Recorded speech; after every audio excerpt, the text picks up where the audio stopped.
مهموسها شخص سكت فحثه، وما تبقى ضد همس قد جهر. شديدها لفظ أجد قط بكت، وضدها رخو وبين للعمر. وسبع استعلاء خص ضغط قض، وضدها استفال أي في المستقر. والمطبقات أربع محصورة، ضاد وصاد طاء ضاء يا من حصر. والانفتاح ضدها يا سيدي، هذه الصفات جمعت بالمختصر. هذه الصفات جمعت بالمختصر.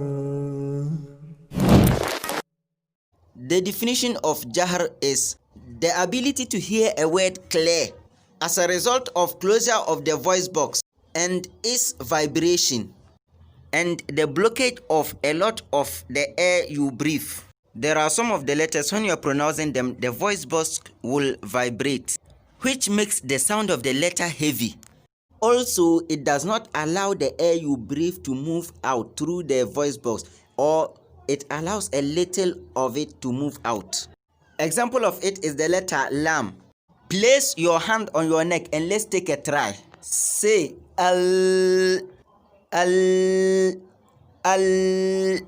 You will feel by your hand clear vibration of your neck. The opposite of al-jahr is al-hams.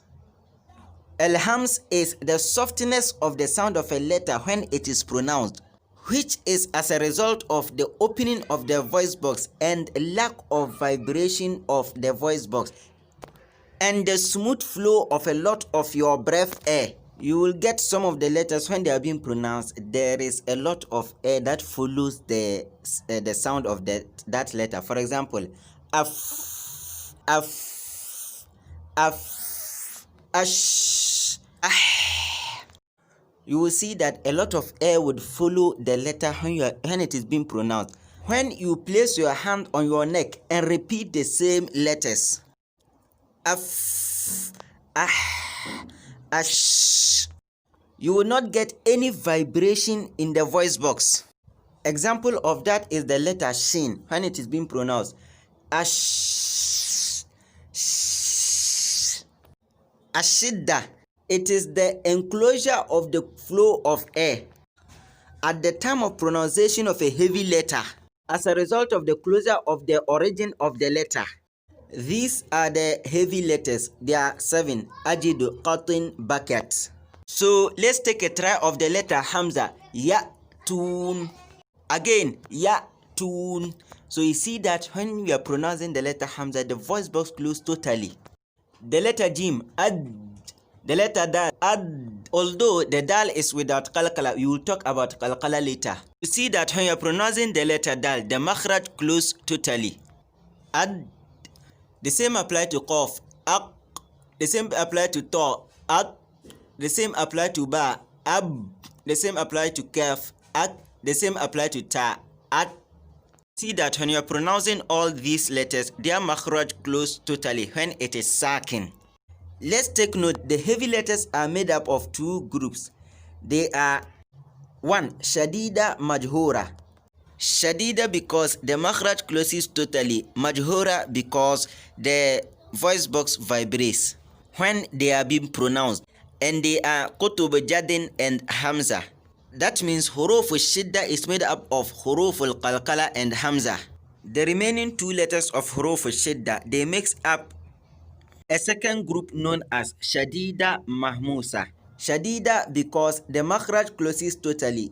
Mahmusa because there is a smooth flow of air when they are being pronounced, and it will be explained into details later. This is an example of Jim with Qalqala. J.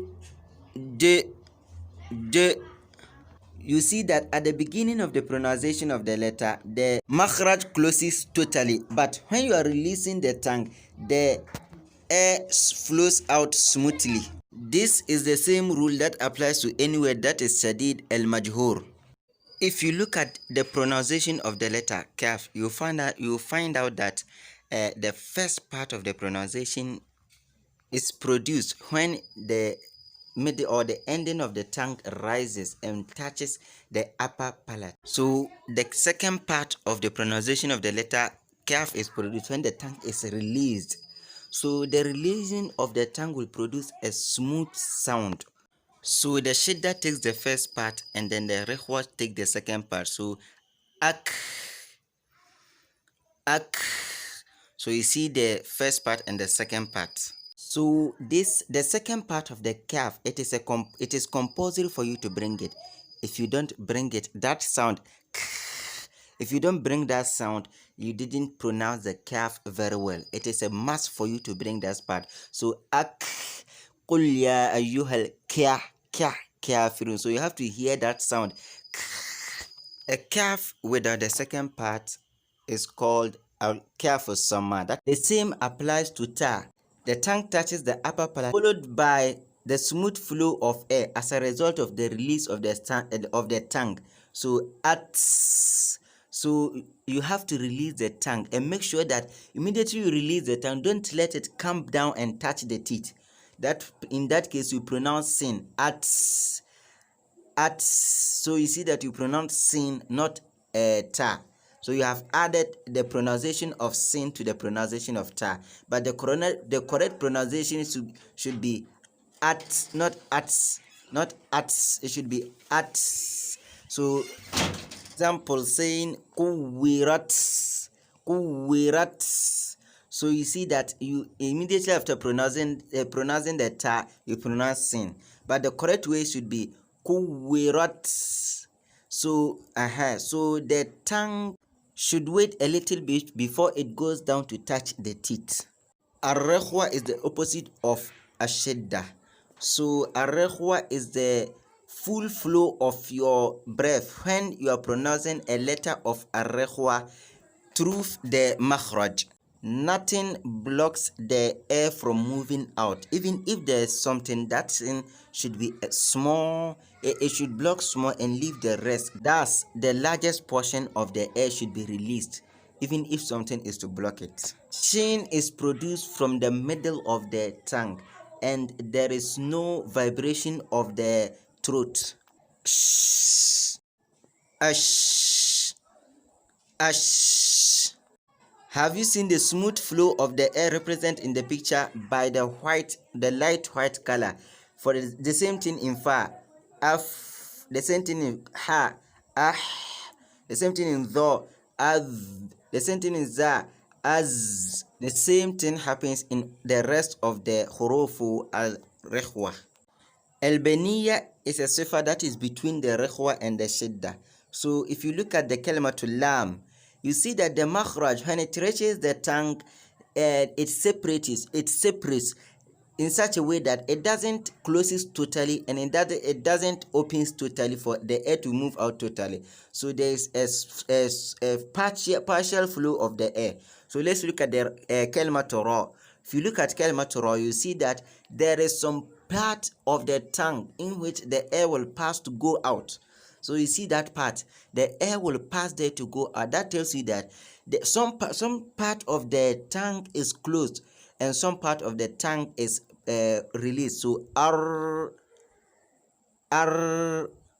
so the tongue should start leaving a small portion for the flow of air. So it shouldn't be ar-rahmani, no. And the tongue shouldn't touch totally, so that when you're pronouncing it becomes like a harf of shidda. So it shouldn't be so if you do that, the tongue will repeat, and we will explain it later. So let's look at the sifatul bayniya in the two letters mim and nun. You see that the two letters are produced from the mouth and the nose. In case of the nun, when the sound reaches the mouth, it is stopped totally by the tongue over there. So you see that when you produce and the sound is stopped totally over. So amta, so you see that the sound is stopped totally in the tongue. So the part of the sound that is stopped in the tongue is called ashidda. So the rest of the sound will be produced through the nose. So it now becomes the part of the sound that comes through the nose is the rekhwa. So it does the two parts of the sound in the case of the noon. Part of it from the mouth and part of it in the nose. Because the sound is produced from two different places, it is called albayniya. That's the mouth and the nose. So the same thing applies in the case of meme.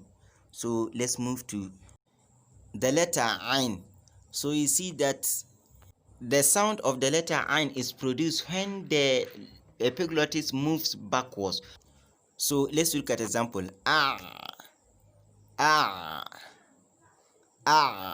So because of the moving of the epiglottis backwards becomes albayniya. So as the sound is produced through a narrow place, that is why the ulama classified it as a letter between rahawa and shidda.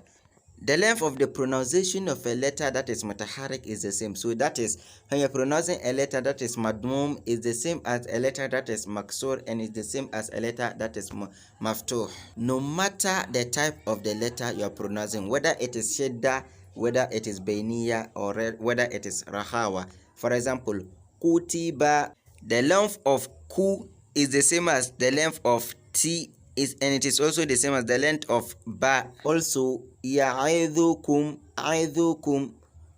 also ya'idukum. So you don't have to say ya'idukum or ya'idukum. No, you break the makhraj, the length of the huruf. So another example is su'ilat. So the length of sin is the same as the length of the kasra e, and the same as the length of the fatha la. Su'ilat, the length of pronunciation of a harf sakin, with the exception of the three huruf al-mad, that is the alif al-madiyya, waw al-madiyya, and ya al-madiyya, and also with the exception of mim and nun al-mudghamatan al-mukhfatan. That one too has a different rule.